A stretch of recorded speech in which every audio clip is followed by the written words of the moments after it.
সুন্দর মজাদার ডিম ভুনা দেখলেই খেতে ইচ্ছে করে। হ্যালো বন্ধুরা, আশা করি সবাই ভালো আছো। আজকের মজাদার এই ডিম ভুনা রেসিপিটি তোমাদের দেখাবো। তো সাথেই থাকো আর চ্যানেলটিকে সাবস্ক্রাইব করে পাশে থাকা বেল আইকনটি বাজিয়ে দাও। প্রথমে চুলা মিডিয়াম আঁচে জ্বালিয়ে পরিমাণ মতো তেল দিলাম। তেল গরম হলে দুটি পেঁয়াজ ও দুটি রসুন বাটা দিয়ে কিছুক্ষণ নাড়িয়ে নিলাম। পেঁয়াজ রসুন এমনভাবে ভাজতে হবে যেন পেঁয়াজ রসুনের কাঁচা গন্ধ বের না হয়।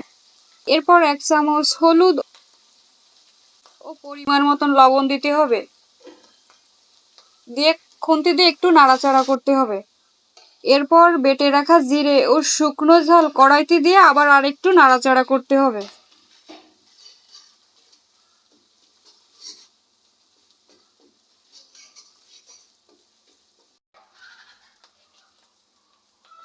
এরপর 2টি টমেটো কুচি দিয়ে 4 মিনিটের মতো এগুলো কষাতে হবে।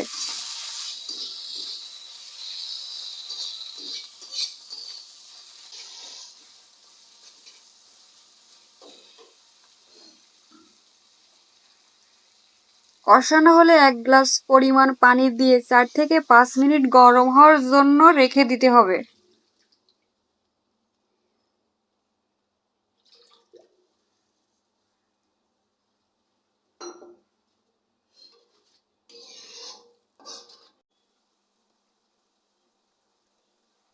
এরপর বাটিতে ভেঙে রাখা ডিম এক একটা করে কড়াইতে দিতে হবে।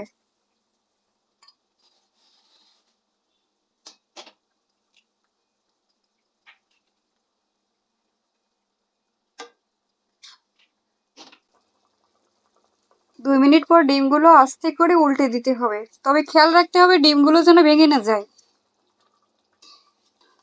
এরপর 1 চামচ গরম মশলা দিয়ে কিছুক্ষণ পর নামিয়ে নিতে হবে।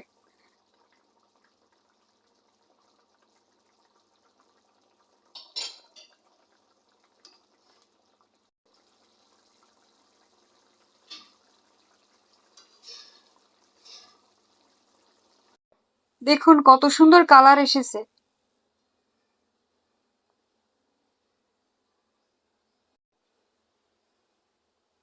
আশা করি রেসিপিটি সবার ভালো লাগবে।